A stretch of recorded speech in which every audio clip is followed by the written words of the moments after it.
Congratulation friends. ನೋಡಿ, ನೀವೆಲ್ಲರೂ ಕೇಳ್ತಾ ಇದ್ರಿ ಮಾರ್ಚ್ ಫಸ್ಟ್ ವೀಕ್ನಲ್ಲಿ ರಿಸಲ್ಟ್ ಬರುತ್ತಾ ಮೇಡಮ್ ಅಂತ ಹೇಳಿ. ಸೊ ನಾನು ನಿಮಗೆ ಹೇಳಿದ್ದೆ 5ರಿಂದ 10ನೇ ತಾರೀಕಿನ ಒಳಗಡೆ ನಿಮ್ಮ ರಿಸಲ್ಟ್ ಅನ್ನೋದು ಬರುತ್ತೆ. First merit list, post office GDS first merit list ಬಿಡ್ತಾರೆ ಅಂತ ಹೇಳ್ತಾ ಇದ್ದೆ. ಸೊ ಕೆಲವರಿಗೆ ಡೌಟ್ ಇತ್ತು ಫ್ರೆಂಡ್ಸ್, ಪರವಾಗಿಲ್ಲ, ಆದರೆ ನನಗೆ ತುಂಬ ಜನರು ಸಪೋರ್ಟ್ ಕೂಡ ಮಾಡಿದ್ರು, ಥ್ಯಾಂಕ್ ಯು. ಹಾಗೆಯೇ ಯಾರೆಲ್ಲ ಸೆಲೆಕ್ಟ್ ಆಗಿದ್ದೀರಾ ನನ್ನ ಕಡೆಯಿಂದ ನಿಮಗೆಲ್ಲರಿಗೂ ಆಲ್ ದ ಬೆಸ್ಟ್ ಅಂತ ಹೇಳ್ತಾ, ಬನ್ನಿ ರಿಸಲ್ಟನ್ನು ಹೇಗೆ ಚೆಕ್ ಮಾಡೋದಂತ. ನಿಮ್ಮ ರಿಸಲ್ಟ್ ಅನ್ನೋದು ಬಂದಿದೆ. ಸೊ ಇವತ್ತು ನಾನು ನಿಮಗೆ ಯಾವ ರೀತಿಯಾಗಿ ನೀವು ರಿಸಲ್ಟನ್ನು ಚೆಕ್ ಮಾಡ್ಬೋದು, ಹಾಗೆಯೇ ನಿಮಗೇನಾದರೂ PDF ಬೇಕಾದರೆ ಹೇಗೆ ನೀವು PDF ಡೌನ್ಲೋಡ್ ಮಾಡೋದು. ಎಲ್ಲರೂ ವೇಟ್ ಮಾಡ್ತಾ ಇದ್ದೀರಾ, ತುಂಬ ಟೈಮ್ ತೊಗೊಳ್ಳೋದು ಬೇಡ, ಬನ್ನಿ ಸ್ಟಾರ್ಟ್ ಮಾಡೋಣ. ನೋಡಿ ಫ್ರೆಂಡ್ಸ್, ಇವಾಗ ಇದು ನನ್ನ ಒಂದು ಡಿಸ್ಪ್ಲೇ ಆಗಿದೆ. ಇಲ್ಲಿ ಗೂಗಲ್ನಲ್ಲಿ ಹೋಗ್ಬಿಟ್ಟು ನೀವು ಎರಡು ರೀತಿಯಾಗಿ ಕೂಡ ಚೆಕ್ ಮಾಡ್ಬೋದು. ನಾನು ನಿಮಗೆ ಎರಡೂ ರೀತಿಯಾಗಿ ತೋರಿಸ್ತಾ ಇದ್ದೀನಿ. ನೋಡಿ, GDS ಅಂತ ಸರ್ಚ್ ನಾನು ಹೇಳಿದ್ದೀನಿ, ನೀವು ಯಾವ ರೀತಿಯಾಗಿ ಚೆಕ್ ಮಾಡಬೇಕು ಅಂತ ಹೇಳಿ. ಆದರೂ ಪರವಾಗಿಲ್ಲ, ಇಲ್ಲಿ ನಾನು ನಿಮಗೆ ಇವಾಗ ತೋರಿಸ್ತೀನಿ. ನೋಡಿ, ಇಲ್ಲಿ GDS ಅಂತ ಕೆಳಗಡೆ GDS ಆನ್ಲೈನ್ ಎಂಗೇಜ್ಮೆಂಟ್ ಅಂತ ಇರುತ್ತೆ, ಇಲ್ಲಿ ಕ್ಲಿಕ್ ಮಾಡಿ. ಅದಾದ ನಂತರ ನೋಡಿ, ಇಲ್ಲಿ ಇದು ನಿಮಗೆ ಮೊದಲು ಕಾಣ್ತಾ ಇರಲಿಲ್ಲ, ಅದ್ರ ರಿಸಲ್ಟ್ ಔಟ್ ಆಗಿದೆ. 2026 first merit list post office GDSದು ಬಂದಿದೆ. ಹಾಗಾಗಿ ಇಲ್ಲಿ ಶಾರ್ಟ್ ಲಿಸ್ಟೆಡ್ ಕ್ಯಾಂಡಿಡೇಟ್ ಶೆಡ್ಯೂಲ್ 1 ಜನವರಿ 2026 ಅಂತ ಇದೆ ಅಲ್ವಾ. ಸೊ ಇಲ್ಲಿ ಕ್ಲಿಕ್ ಮಾಡಿ. ಇಲ್ಲಿ ಕ್ಲಿಕ್ ಮಾಡಿದ್ಮೇಲೆ ಇಲ್ಲಿ ಎಲ್ಲ ರಾಜ್ಯಗಳ ಬಗ್ಗೆನೇ ಇರುತ್ತೆ ಅಂತ, ಯಾವ ಒಂದು ಡಿವಿಷನ್ಗಳಿಗೆ ನೀವು ಹಾಕಿದ್ದೀರಾ ಸೊ ಅದ್ರ ಬಗ್ಗೆ ಲಿಸ್ಟ್ ಇರುತ್ತೆ. ಇಲ್ಲಿ ನಮಗೆ ಬೇಕಾಗಿರೋದು ಕರ್ನಾಟಕ. ಹಾಗೆಯೇ ಇವಾಗ ನಾನು ಕರ್ನಾಟಕದ ಮೇಲೆ ಕ್ಲಿಕ್ ಮಾಡ್ತಾ ಇದ್ದೀನಿ. ಇಲ್ಲಿ ನೋಡಿ, list of short listed candidate ಅಂತ ಇದೆ, ಇಲ್ಲಿ ಕ್ಲಿಕ್ ಮಾಡಿ. ನೋಡಿ, ಇಲ್ಲಿ ಕ್ಲಿಕ್ ಮಾಡಿದ್ಮೇಲೆ ಇಲ್ಲಿ ನಿಮ್ಮ ರಿಸಲ್ಟ್ ಅನ್ನೋದು ಬಂದಿದೆ ಫ್ರೆಂಡ್ಸ್. ಸೊ ನೀವು ನೋಡ್ತಾ ಇರ್ಬೋದು, PDF ರೂಪದಲ್ಲೇ ಬರುತ್ತೆ ಅಂತ ಹೇಳಿ. ಪೋಸ್ಟ್ ಆಫೀಸ್ GDSದು ಫಸ್ಟ್ ಮೆರಿಟ್ ಲಿಸ್ಟ್ ಆಗಿದೆ ಫ್ರೆಂಡ್ಸ್. ಸೊ ನೋಡ್ಬೋದು ನೀವು, ಇಲ್ಲಿ ಫಸ್ಟ್ ನಂಬರ್ನಲ್ಲಿ ಸೀರಿಯಲ್ ನಂಬರ್ ಇದೆ. ಅದಾದ ನಂತರ ನೀವು ಯಾವ ಒಂದು ಡಿವಿಷನ್ಗೆ ಹಾಕಿದ್ದೀರಾ ಆ ಡಿವಿಷನ್ ನೇಮನ್ನು ಕೊಟ್ಟಿದ್ದಾರೆ.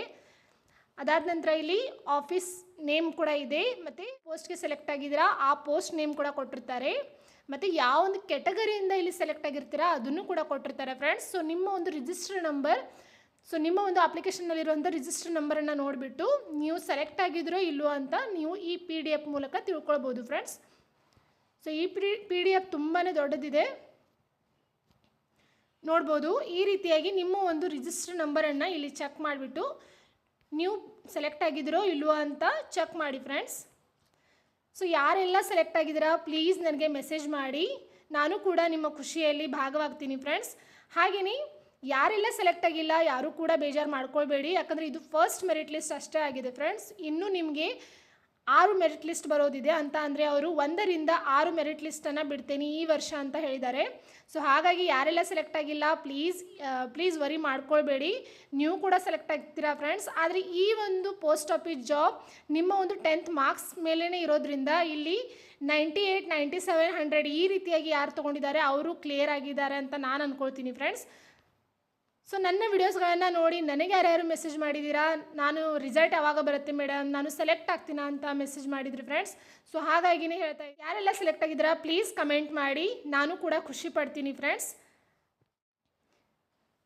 ಹಾಗೆಯೇ 50, 60, 70 ಈ ರೀತಿಯಾಗಿ ಇದ್ದವರು ಕೂಡ ಪರ್ಸೆಂಟೇಜ್ ನೀವು ಕೂಡ ಸೆಲೆಕ್ಟ್ ಆಗ್ತೀರಾ ಫ್ರೆಂಡ್ಸ್. ಇದಕ್ಕಾಗಿ ನೀವು ಬೇರೆ ಎಕ್ಸಾಮ್ಗಳಿಗೆ ಪ್ರಿಪ್ರೇಷನ್ ಆಗಿ ನೋಟಿಫಿಕೇಷನ್ ಬಿಡ್ತಾ ಇದ್ದಾರೆ. 50,000 ಹುದ್ದೆಗಳಿಗೆ ಬಿಡ್ತಾ ಇದ್ದಾರೆ. ಅರಣ್ಯ ಇಲಾಖೆ ಇರ್ಬೋದು, KPSC ಇರ್ಬೋದು, KAS ಇರ್ಬೋದು. ಸೊ ಈ ರೀತಿಯಾದಂಥ ಗೌರ್ಮೆಂಟ್ ಎಕ್ಸಾಮ್ಗಳಿಗೆ ನೋಟಿಫಿಕೇಷನನ್ನು ಬಿಡ್ತಾ ಇದ್ದಾರೆ ಫ್ರೆಂಡ್ಸ್. ಹಾಗಾಗಿ ಯಾರೆಲ್ಲ ಸೆಲೆಕ್ಟ್ ಆಗಿಲ್ಲ ಸೊ ವರಿ ಮಾಡ್ಕೊಳ್ಬೇಡಿ, ನಿಮ್ಮ ಪರ್ಸೆಂಟೇಜ್ನಿಂದ ನೀವು ಕೂಡ ಸೆಲೆಕ್ಟ್ ಆಗ್ತೀರಾ.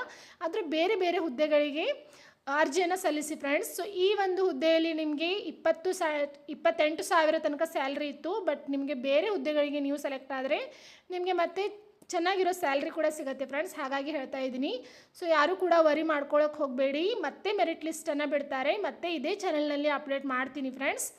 ಸೊ ಹಾಗಾಗಿ ಇದು ಕೇವಲ ಫಸ್ಟ್ ಮೆರಿಟ್ ಲಿಸ್ಟ್ ಆಗಿದೆ, ಇನ್ನು ನಿಮಗೆ 6 ಮೆರಿಟ್ ಲಿಸ್ಟ್ಗಳು ಬರೋದಿದೆ. ಸೊ ಯಾರೆಲ್ಲ ನಾನು ಈ ಒಂದು ಮೆರಿಟ್ ಲಿಸ್ಟ್ನಲ್ಲಿ ಸೆಲೆಕ್ಟ್ ಆಗ್ತೀನಿ ಅಂತ ಅಂದ್ಕೊಂಡಿದ್ರಿ ಆಗಿಲ್ಲ, ಸೊ ಆದರೂ ಕೂಡ ಪರವಾಗಿಲ್ಲ, ಮತ್ತೆ ಸೆಕೆಂಡ್, ಥರ್ಡ್ ಮೆರಿಟ್ ಲಿಸ್ಟನ್ನು ಬಿಡ್ತಾರೆ, ಅದರಲ್ಲಿ ನೀವು ಸೆಲೆಕ್ಟ್ ಆಗುವಂಥ ಚಾನ್ಸಸ್ ಇರುತ್ತೆ ಫ್ರೆಂಡ್ಸ್. ಹಾಗಾಗಿ ಹೋಪ್ಸನ್ನು ಸೆಕೆಂಡ್ ಮೆರಿಟ್ ಲಿಸ್ಟನ್ನು ಯಾವಾಗ ಬಿಡ್ತಾರೆ ಅನ್ನೋದನ್ನು ನೋಡೋಣ ಫ್ರೆಂಡ್ಸ್. ಅದಕ್ಕೂ ಮೊದಲು ಯಾರೆಲ್ಲ ಸೆಲೆಕ್ಟ್ ಆಗಿದ್ದೀರಾ ಡಾಕ್ಯುಮೆಂಟ್ಗಳನ್ನು ಕರೆಕ್ಟಾಗಿ ಇಟ್ಕೊಳ್ಳಿ ಫ್ರೆಂಡ್ಸ್. ಒನ್ ಟೈಮ್ ನಿಮ್ಮ ಒಂದು ವೆರಿಫಿಕೇಷನ್ ಇರೋದ್ರಿಂದ ನೀವು ಎಲ್ಲ ಡಾಕ್ಯುಮೆಂಟ್ಗಳನ್ನು ಇವಾಗಲೇ ರೆಡಿ ಮಾಡಿ ಇಟ್ಕೊಂಡು ಅವರು ಹೇಳಿದಂತಹ ಡೇಟ್ಗೆ ಹೋಗಿ ಡಾಕ್ಯುಮೆಂಟ್ ವೆರಿಫಿಕೇಷನನ್ನು ಮಾಡ್ಕೊಳ್ಳಿ ಫ್ರೆಂಡ್ಸ್ ಅಂತ ಹೇಳ್ತಾ ಈ ವಿಡಿಯೋನ ಇಲ್ಲೇ ಮುಗಿಸ್ತಾ ಇದ್ದೀನಿ. ಮತ್ತು ಮುಂದಿನ ವಿಡಿಯೋ ಜೊತೆ ಬರ್ತೀನಿ. ಈ ವಿಡಿಯೋ ನಿಮಗೆ ಸ್ವಲ್ಪವಾದರೂ ಇನ್ಫಾರ್ಮೇಟಿವ್ ಅಂತ ಅನಿಸಿದರೆ ಪ್ಲೀಸ್ ಒಂದು ಲೈಕ್, ಶೇರ್ ಹಾಗೆ ಕಮೆಂಟ್ ಮಾಡೋದನ್ನು ಮರಿಬೇಡಿ. ಫೈನಲ್ ಮೆರಿಟ್ ಲಿಸ್ಟ್ ಬರುವ ತನಕ ಅಪ್ಡೇಟ್ ಆಗಿರ್ಬೋದು, ಹಾಗೆಯೇ ಯೂಟ್ಯೂಬ್ ರಿಲೇಟೆಡ್ ಆಗಿರುವಂಥ ಅಪ್ಡೇಟ್ಗಳಾಗಿರ್ಬೋದು, ಎಲ್ಲ ಥರ ಇದೇ ಚಾನಲ್ನಲ್ಲಿ ನೋಡಲಿಕ್ಕೆ ನಿಮಗೆ ಸಿಗುತ್ತೆ ಫ್ರೆಂಡ್ಸ್. ಹಾಗಾಗಿ ಚಾನಲ್ಗೆ ಕನೆಕ್ಟ್ ಆಗಿರಿ. ಮತ್ತೆ ಮುಂದೆ ಸಿಗೋಣ. ಅಲ್ಲಿವರೆಗೂ ಬಾಯ್.